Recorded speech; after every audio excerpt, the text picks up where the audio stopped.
Oke, Day in My Life. Kami ada di pengadilan. Kami akan mewawancari seorang hakim yang ada di negeri Batam. Ini orang-orangnya. Oke, see you guys. Baik, selamat sore semuanya. Jadi kami dari kelompok wawancara etika profesi hukum, yaitu mewawancari seorang hakim. Jadi bersama saya Johannes, Saya Roger Lulianto. Saya Raja Mukhtafi. Saya Jonathan Reni Sinaga. dan ini Bapak Hakim yang akan kami wawancarai. Gemma yang mana Gemma? Saya sendiri, Pak. Oh, Gemma yang kameramen. Oke. Jadi pertanyaan yang pertama di sini ada mengenai profesi hakim, Pak. Kalau menurut Bapak, bagaimanakah profesi hakim secara umum? Profesi hakim secara umum. Baik ya, saya jawab ya. Secara umum hakim itu adalah jabatan yang fungsi dan tugasnya itu menerima, mengadili dan memutus perkara di pengadilan ya, baik itu perkara pidana, perkara perdata. Kebetulan saya sebagai hakim di pengadilan negeri, jadi tugas dan fungsi saya adalah seputar itu, menerima, memutus, mengadili dan memutus perkara. Selain itu juga secara hukum, secara umum, sebagai hakim kami juga diberikan kewenangan untuk melakukan pengawasan dan pengamatan terhadap pelaksanaan putusan pengadilan di lembaga pemasyarakatan atau entah itu di rumah tahanan negara. Kalau pidananya berada di rumah tahanan negara. Selanjutnya sebagai hakim juga kami di pengadilan diberikan tanggung jawab untuk melaksanakan pengawasan di bagian-bagian dalam pengertian di divisi-divisi di pengadilan. Ada 6 divisi di pengadilan, 3 di kepanitraan, 3-nya di kesekretariatan. Jadi di bagian kepanitraan hukum, kepanitraan pidana, kepanitraan perdata, kemudian bagian kesekretariatan itu ada kepegawaian, terus kemudian pelaporan teknologi informasi dan perencanaan, dan selanjutnya di umum dan keuangan. Itulah fungsi dan tugas hakim secara umum yang bisa. Baik, Pak. Di Izin sini, Pak, agak dia megang ke dekat. Boleh. di sini ada pertanyaan yang kedua, Pak. Apakah untuk menjadi hakim terdapat pendidikan dan pelatihan? Ya, jadi untuk menjadi hakim syaratnya adalah dia adalah sarjana hukum, itu yang pasti. Yang kedua, untuk diangkat menjadi hakim itu melalui satu keputusan presiden. Yang ketiga, syarat minimal berumur hakim itu adalah berusia sekurang-kurangnya 25 tahun. Kemudian untuk menjadi hakim ada diklatnya, ada pendidikan dan pelatihannya. Pendidikan dan pelatihan, sekarang Mahkamah Agung telah melaksanakan program pendidikan dan pelatihan bagi calon hakim. Itu dilaksanakan dengan metode pembelajaran di kelas klasikal, dan kemudian calon hakim akan melakukan magang di tempat tugas sementara sebelum nantinya setelah dia memenuhi seluruh penilaian kriterianya, dia akan diangkat menjadi seorang hakim. Seperti itu. Baik, Pak. Oke, Pak. Saya akan melanjutkan pertanyaan masih mengenai profesi hakim. Ya. Pertanyaannya adalah, apakah terdapat pelatihan dan pendidikan untuk kenaikan golongan serta untuk mencapai jabatan struktural tertentu? Baik. Jadi hakim ini sebenarnya dalam tugas dan fungsinya dia memegang jabatan fungsional. Artinya apa? Hakim untuk kenaikan kepangkatan sesuai dengan peraturan kepegawaian itu dia tidak mengikuti jabatan kenaikan kepangkatan dalam jabatan struktural. Jabatan struktural bagi hakim ini hanya ada 2, wakil ketua pengadilan dan ketua pengadilan. Untuk menjadi wakil ketua pengadilan dan ketua pengadilan tidak ada pendidikan dan pelatihan khusus. Begitupun untuk kenaikan pangkat tidak ada pendidikan dan pelatihan khusus. Hanya saja saat ini untuk menjadi seorang ketua pengadilan dan wakil ketua pengadilan, dia harus melalui namanya fit and proper test. Apabila dia lolos dari seleksi fit and proper test itu, maka berdasarkan hasil yang diperoleh, Mahkamah Agung akan menempatkannya di pengadilan-pengadilan negeri yang berada di seluruh Indonesia. Baik, terima kasih jawabannya, Pak. Selanjutnya mengenai etika profesi hakim, Pak. Ya. Pertanyaannya, bagaimana tanggung jawab seorang hakim terhadap profesinya dan terhadap masyarakat? Oke, tanggung jawab seorang hakim terhadap profesi dan terhadap masyarakat. Kalau kita berbicara mengenai tanggung jawab, hakim itu lebih ke bagaimana, saya kutip teorinya siapa namanya Gustav Radbruch ya, Radbruch formula.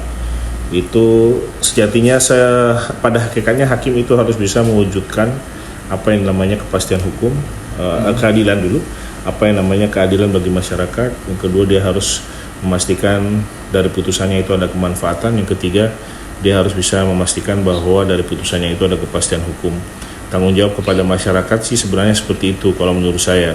Dalam pengertian putusan-putusan hakim diharapkan bisa memberikan edukasi secara hukum kepada masyarakat terkait dengan perbuatan-perbuatan yang dilarang oleh ketentuan undang-undang, baik itu dalam perkara pidana maupun dalam sengketa hak dalam perkara perdata. Sementara tanggung jawabnya sendiri dengan Yang Maha Kuasa, hakim dalam menjatuhkan putusan itu pasti di kop putusan itu terdapat ira-ira demi keadilan berdasarkan ketuhanan Yang Maha Esa.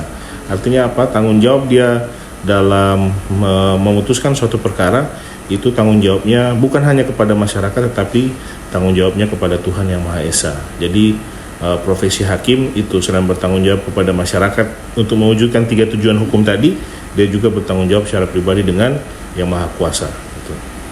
Oke, baik Pak. Yang pertanyaan nomor 2 ini mungkin saya ganti Pak. Jadi pertanyaannya itu kan dalam memutuskan perkara pidana, contohnya dalam memutuskan memvonis gitu Pak. Apakah hakim itu hanya acuannya kayak buku KUHP atau ada paradigma lain gitu Pak? Kalau untuk kan asas legalitas kan, nullum delictum nulla poena sine previa legi punale. Tiada seorang pun dapat dihukum apabila tidak ada peraturan yang mengatur terkait dengan perbuatan tersebut kan.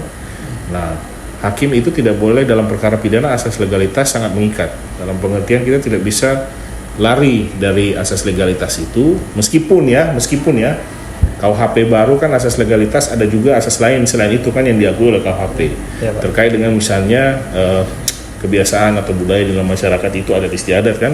Nah, tapi kan itu kita berbicara 3 tahun lagi ya kan, sejak pada saat berlakunya KUHP baru kan, kira-kira seperti itu. Untuk perkara pidana kita memegang asas legalitas. Jadi kalau tidak ada undang-undang yang mengatur tentang itu, bagaimana kita mengambil putusan terhadap dia, apalagi perbuatannya tidak diatur dalam undang-undang, kira-kira seperti itu. Itu yang pertama. Kalau yang kedua, untuk perkara perdata, hakim masih mungkin untuk menjatuhkan putusan di luar daripada ketentuan undang-undang apabila sengketa yang dilakukan misalnya saya contohkan di Sumatera Barat, sengketa terkait dengan kepemilikan adat, ya, disitulah berlaku hukum adat. Nah, kalau misalnya berlaku hukum adat ini kan hukum tidak tertulis. Iya. Dia akan menggali, buka undang-undang kekuasaan kehakiman. Saya lupa pasalnya, tapi ada hakim wajib menggali nilai-nilai yang hidup di masyarakat. Iya, Pak. Itulah kemudian dinamakan namanya res finding atau penemuan hukum, atau juga dia bisa mengadili berdasarkan dengan ketentuan hukum adat setempat. Jadi seperti itu. Kalau untuk perkara pidana, pasti asas legalitas itu diutamakan. Kenapa? Penuntut umum juga, ya, kejaksaan sebagai penuntut umum, dia tidak akan mengajukan perkara apabila tidak ada undang-undang yang mengatur terkait dengan perkara tersebut. Meskipun ada asasnya, ya, asas hakim dianggap tahu, itu apalagi namanya ius curia novit. Ya. Artinya apa? Hakim tidak boleh menolak perkara dengan alasan bahwa tidak ada peraturan yang mengatur, tapi hakim harus menerima perkara tersebut dan harus menjatuhkan putusan atau memeriksa perkara tersebut untuk menjatuhkan putusan sesuai dengan rasa keadilan tadi. Ya. Jadi sekarang saya akan menanyakan tentang kode etik seorang hakim, Pak. Oke. Yang pertama itu apa saja yang Bapak ketahui mengenai prinsip-prinsip dasar kode etik seorang hakim? Baik ya, kode etik hakim itu ini saya baca aja ya. Jadi ini adalah sebenarnya nilai-nilai yang diadopsi dari beberapa hukum internasional, utamanya itu Bangalore Principles of Judicial Conduct, ya. Mahkamah Agung kemudian menerbitkan pedoman perilaku hakim melalui SKKMA nomor 1004A tahun 2006 tanggal 22 Desember 2006 tentang pedoman perilaku hakim, dan surat keputusan Mahkamah Agung nomor 215 tahun 2007 tanggal 19 Desember 2007 tentang petunjuk pelaksanaan. Jadi ada 10 prinsip, ya, yang bisa saya sebutkan. 1, berperilaku adil. 2, berperilaku jujur. 3, berperilaku arif dan bijaksana. 4, bersikap mandiri. 5, berintegritas tinggi. 6, bertanggung jawab. 7, menjunjung tinggi harga diri. 8, berdisiplin tinggi. 9, berperilaku rendah hati. 10, bersikap profesional. Kode etik ini adalah benteng yang membentengi hakim dalam hidup dan kehidupannya ketika dia mengemban jabatan sebagai seorang hakim. Ketika hakim itu sudah pensiun atau berhenti atau mungkin diberhentikan, kode etik itu sudah tidak lagi melindungi dia. Artinya apa? Ketika hakim masih menjabat sebagai seorang hakim, seseorang masih menjabat sebagai seorang hakim, dia harus tetap tunduk dan taat terhadap kode etik, 10 kode etik yang tadi saya sebutkan tersebut. Oke. Lalu saya lanjutkan pertanyaan Pak. Jadi sistem pengawasan terhadap seorang hakim itu gimana Pak? Sistem eksternal maupun Baik. internal? Untuk pengawasan hakim sendiri di Mahkamah Agung ada namanya Badan Pengawasan. Itu pengawasan internal yang dipimpin oleh seorang kepala Badan Pengawasan di tingkat Mahkamah Agung, dan kemudian dia mempunyai satuan kerja. Badan Pengawasan itu akan melakukan penindakan terkait dengan hakim yang dilaporkan melakukan pelanggaran-pelanggaran terkait dengan kode etik. Itu pengawasan internal. Jadi kalau misalnya seorang hakim dilaporkan dia melakukan kedapatan melakukan pelanggaran kode etik yang 10 butir tadi, kan ada penjabarannya. Kode etik itu kan ada penjabarannya. Berperilaku adil itu harus seperti apa, jujur itu kan ada penjabarannya kan. Nah, apabila salah satu atau beberapa kode etik itu disangka dilanggar oleh seorang hakim dan dilaporkan oleh masyarakat, itu akan dilakukan pemeriksaan oleh Badan Pengawasan, dan apabila ditemukan pelanggaran bisa dijatuhkan hukuman sesuai dengan ketentuan peraturan perundang-undangan. Nah, di luar Mahkamah Agung ada namanya Komisi Yudisial. Sama sebenarnya dengan Badan Pengawasan, hanya saya Komisi Yudisial ini kan lembaga independen, dia termasuk dalam kategori lembaga negara yang berdasarkan ketentuan Undang-Undang Dasar 45 mempunyai tugas utama adalah menegakkan keluhuran martabat seorang hakim. Itu kan fungsi utama Komisi Yudisial. Dia seperti itu, ketika misalnya ada seorang hakim kedapatan melakukan pelanggaran kode etik dan dilaporkan kepada Komisi Yudisial, sama seperti tadi Badan Pengawasan, dia juga mempunyai kewenangan untuk melakukan pemeriksaan terhadap hakim tersebut, dan selanjutnya apabila hakim itu memang betul-betul melakukan kesalahan, dia bisa menjatuhkan hukuman kepada hakim sesuai dengan kesalahan menurut ketentuan peraturan perundang-undangan. Oke. Pak, masuk pertanyaan selanjutnya Pak. Jika ada seorang hakim melakukan tindak pidana, itu diadilinya di mana Pak, dan kode etiknya itu biasanya disidang di mana gitu? Oke, baik ya, baik. Kalau hakim kedapatan melakukan tindak pidana, tetap kembali ke asas lokus deliktinya di mana, ya. Kalau misalnya dia melakukan tindak pidana di Batam, lokus deliktinya di Batam. Kecuali di dalam KUHP, saya lupa pasalnya, ada ketentuan bahwa dengan memperhitungkan atau mempertimbangkan kondisi keamanan setempat, itu bisa disidangkan di tempat lain selain daripada lokus delikti tadi. Jadi kalau misalnya hakim itu kedapatan menerima suap, atau misalnya dia kedapatan melakukan pelanggaran atau melakukan perbuatan pidana dan dilakukan di wilayah hukum yurisdiksi pengadilan setempat, dia harus diadili di situ. Karena kalau misalnya dia tidak diadili di situ, ya sudah, kewenangan relatif akan kena dengan pengadilan tersebut. Kira-kira seperti itu. Kalau misalnya untuk pelanggaran kode etik ya, nah untuk sidang kode etik, kalau sidang kode etik itu biasa kita kenal dengan namanya Majelis Kehormatan Hakim. Itu dibentuk dari dua lembaga, unsur Komisi Yudisial ada, dan kemudian unsur Mahkamah Agung juga ada. Biasanya itu seingat saya ada 7 orang hakim kode etik, pengadil atau yang akan memeriksa kode etik. Biasanya unsur itu terdiri dari 4 dari Komisi Yudisial, 3 dari Mahkamah Agung, atau sebaliknya 4 dari Mahkamah Agung, 3 dari Komisi Yudisial, dan itu dilaksanakan di Jakarta.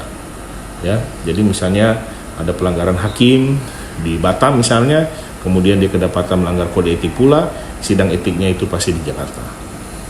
Oke, pertanyaan terakhir nih Pak, mungkin agak mohon ya.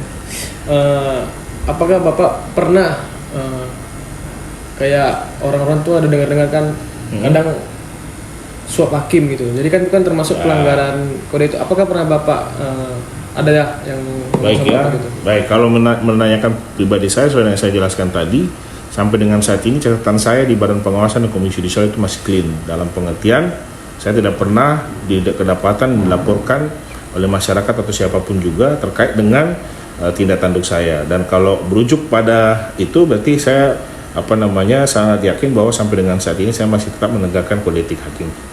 Seperti itu. Ada lagi? Ya, yang terakhir nih Pak.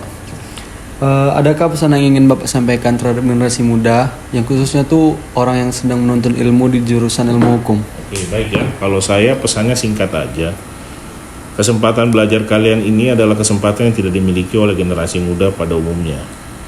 Masih banyak orang di luar saya yang mungkin bercita-cita menjadi sarjana hukum, tapi mungkin dia 1 kekurangan biaya, 2 keterbatasan akses, 3 banyak hal kesulitan yang membuat dia menjadi tidak bisa untuk melanjutkan pendidikan. Makanya kalian jangan membuang kesempatan ini. Karena apa? Menjadi sarjana hukum itu tidak ada ruginya, ya, tidak ada ruginya.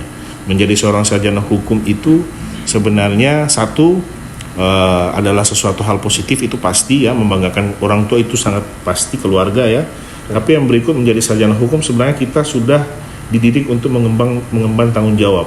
Satu, ketika kita bercita-cita menjadi seorang penegak hukum, yang kita kawal ini bukan hanya pribadi dan keluarga kita, tapi kemudian kita akan kawal ini kepercayaan masyarakat, ya, terutama apabila dengan jabatan-jabatan seperti hakim, jaksa, ataupun polisi, ataupun mungkin lawyer, ataupun mungkin kelak menjadi notaris. Itu kan jabatan-jabatan publik yang memiliki kewenangan-kewenangan tertentu berdasarkan bidangnya, dan tidak semua orang bisa, kecuali itu tadi saya bilang sarjana hukum, ya kan? Iya, Jadi makanya belajarlah yang rajin dan giat. Kalau pengen menjadi hakim, persiapkan diri dari sekarang. Pokoknya entah menjadi hakim, lawyer, itu semua sama. Putuskan apa yang akan saudara-saudara ini akan jadi di masa datang, karena masa depan itu bukan ada di tangan orang lain, di tangan orang tua, di tangan dosen, tapi ada di tangan kalian sendiri. Ya, seperti itu. Saya pikir cukup. Ada pertanyaan lain lagi? Baik. Mungkin itu aja Pak. Itu aja. Oke, ya sudah. Thank you ya. Yuk. Justisia. Saya lagi. FIFA Justisia. Oke. Cukup sekian wawancara dari kami. Apabila ada kesalahan kata, kurang lebihnya mohon dimaafkan. Sekian dan terima kasih. Terima kasih.